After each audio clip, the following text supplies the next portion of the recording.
But do you know, I'm going to tell you one example. Cozy, where I got the sandwiches from. Mm-hmm. The lady, I paid for the sandwiches ahead of time, everything. When my husband goes to pick them up, she wouldn't let them in first. They say on their website, the person's name that's on the card has to come pick up the sandwiches. I was the one that ordered them, but his name was on the card. So I sent him. She was saying she wasn't going to give him my sandwiches, which she did not. Okay, I'm ready. Which she did not call to say nothing like that. And then had him standing outside to where I might have had to come back to go to get the sandwiches because this was for my daughter's trunk party. Now, you said nothing about this on your website. You didn't call, none like that. Now, another people, black people did our t-shirts. They told me, oh, come back at 4 o'clock. Okay, she was like, well, come back at 2 and we'll have your shirts done. Come back at 2. Oh, I ain't even started your shirts. Like, no customer service, nothing like that. I agree with that. But yeah. Just because we black, you don't get no pass. Because if this was McDonald's, I'd be on corporate's ass, your ass, the manager's ass. But where do I go from here? I just stop supporting you. Yeah, that's true. I agree. So it's not about convenience all the time. I Neil text 3 or 4 of them. All right, good morning, y'all. This is the DMZ. It's 11 o'clock-ish. It's 11:07, but it's August 16th. This show is kind of entitled Panelish. So I have Desiree back. She's been here with me pretty much all August. Hey. And I have Gardis returning. Hello. Sorry about that. I just got to go pro together. But but so today is really quickly too. I know I'm running behind, but also make sure this video will be downloaded today on YouTube. Just hashtag the DMZ, and if you want to look at it whenever you want to, it's always powered by Fluent Radio. But the videos are coming up. If you are watching Facebook Live, try out fluentradio.com. If you have an Apple, iPhone, or iOS, anything, you can get the app ESM Network. So please check it out. You can listen to it anywhere at any time. It's more than just my podcast. There's plenty of other podcasts on them. Please check them out. They range in a variety of streams, venues. So whatever you want to listen to, please check those out. Please check them out. Check them out. Fluent Radio.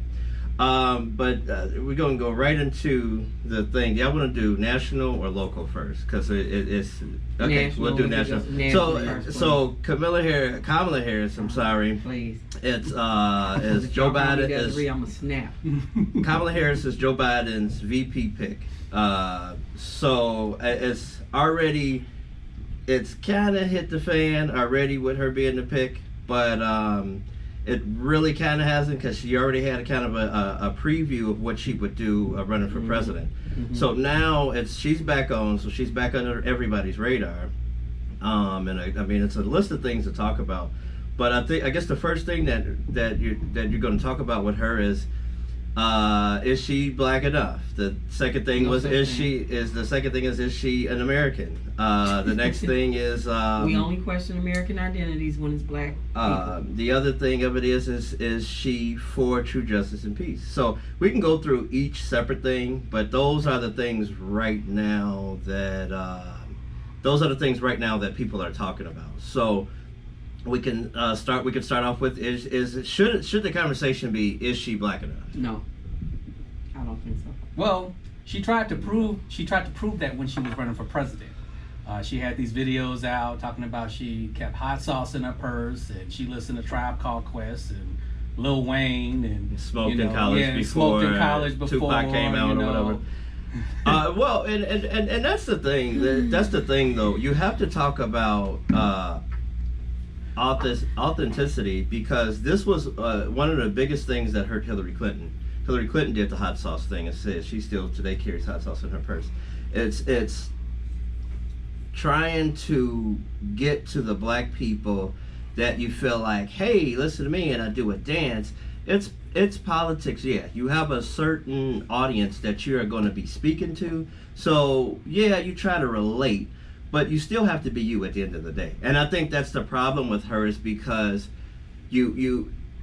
it's uncomfortable to say, but some people that aren't as successful as you kind of comes as an intimidation. So when you say, hey, I smoked weed, you kind of limit their capacity of what they think. You assume that all they do is smoke weed and listen to music.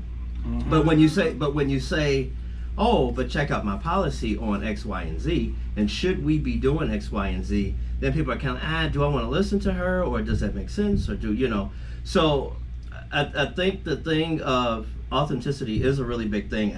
I like Kamala Harris. She's one of my two picks. I like Stacey Abrams. That was my number one choice, but I just think that Kamala Harris is going to do or bring to the table of the Biden administration a certain thing that Amy Klobuchar wouldn't have brought. She's going to bring something that Stacey Abrams may or may not have brought, or something the same thing as Susan Rice. That is just a little peek at what the person is going to bring. And I think this Kamala Harris pick is a big gamble for Joe Biden. I think he's either going to win him the election, which I still think he's going to lose, or this is going to be a terrible pick for him. Because I feel like this is something I'm kind of in a predicting mood right now. If they happen to, let's just say Joe Biden does win on a, because he is the big underdog for me.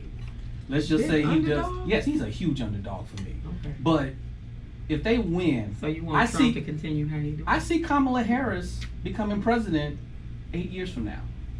I agree. I see Kamala Harris being president. I agree, guys. I agree to a certain point of, if she wins here, what was her impact as vice president? If she loses, she continues in the Senate for California. What she does in the Senate after that? Because my prediction is that the Senate is going to be taken to the Democrats. You're going to be looking at a majority leader of Chuck Schumer. So it depends on how November is everything. That depends on her track record going forward. Just like Joe Biden has been running for president since 1987. So now I think he's propelled off of Obama administration.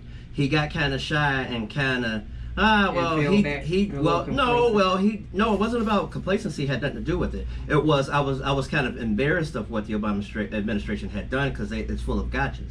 But now when they say, shoot, people still like Barack Obama, now he's like, yeah, I was vice president for him, and now that worked. Now this is a recipe that works. But that's trial and error politics, though. So, but I'm sorry, cut you off. No, that's all I wanted to say about Kamala Harris.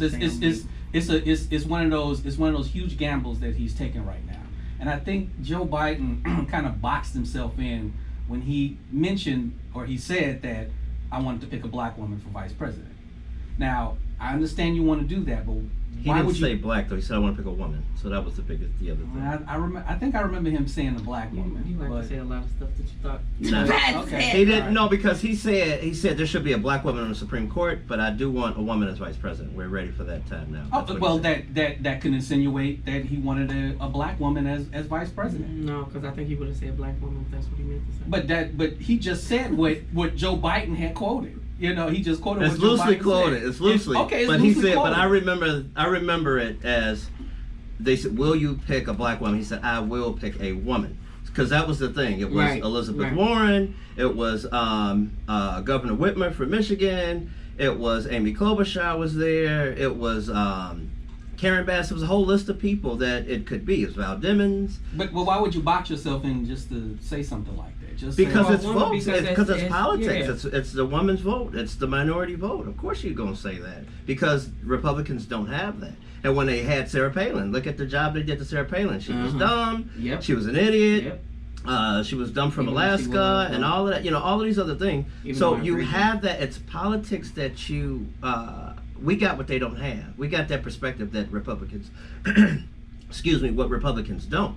So that's what they're going off of, and that's why I posted on my Facebook, they may get rid of Mike Pence and put Nikki Haley in there, and it's still up for grab. Right now, you got it as Biden has gotten. I don't know. Trump do whatever he want. I just want to address that Kamala Harris thing. I understand what you're saying, Gardis, and even about. I think it's time now that people recognize that women are able to lead. So. For him to do that is kind of trying to show that we are trying to move to a more progressive state of mind. Saying that, I don't think he said a black woman, because he's made enough black statements for people to already be like, oh, every time he says something, it's something black.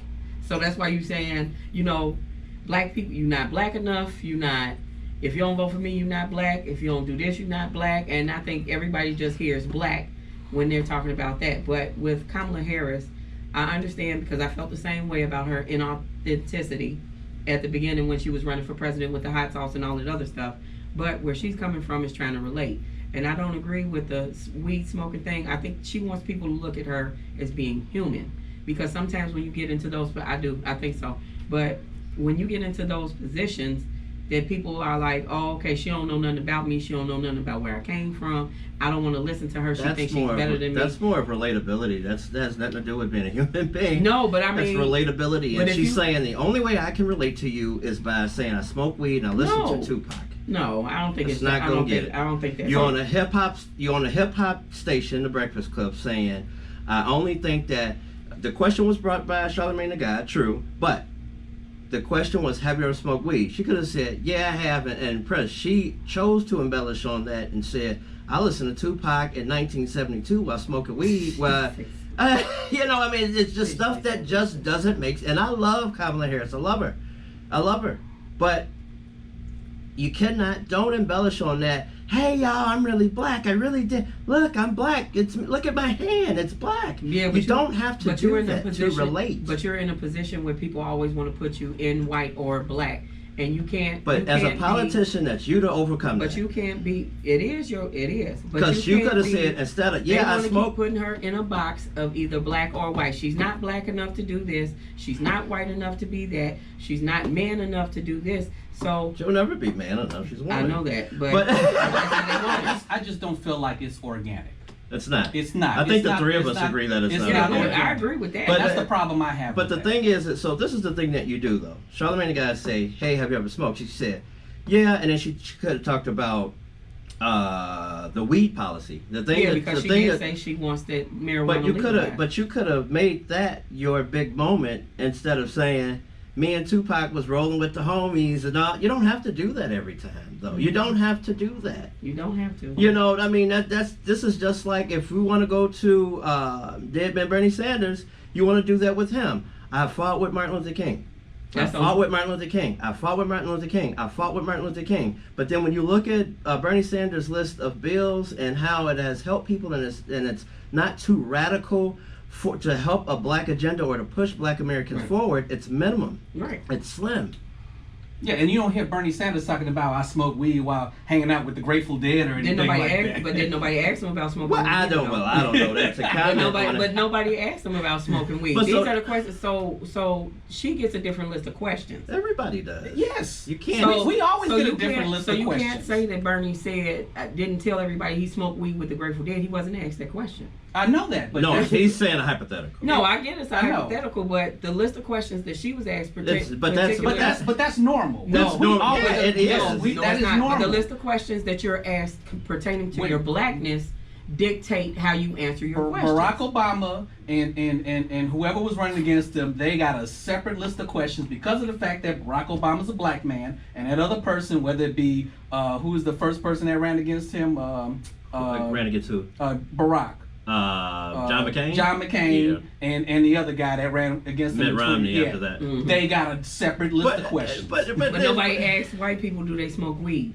Well, the thing of it is... You're not outraged by that? No? Okay. I've already known that. I've already known that. I'm just saying, we are judged at a separate standard than white people are. So when she's judged at that separate standard and saying, oh, she not that black, her dad is Jamaican, her mom is Indian, she's not this, she's not that. See, and that's my next point to it. I didn't mean to jump to your point. No, it's fine. But that's my next thing of it is this is kind of upsetting now.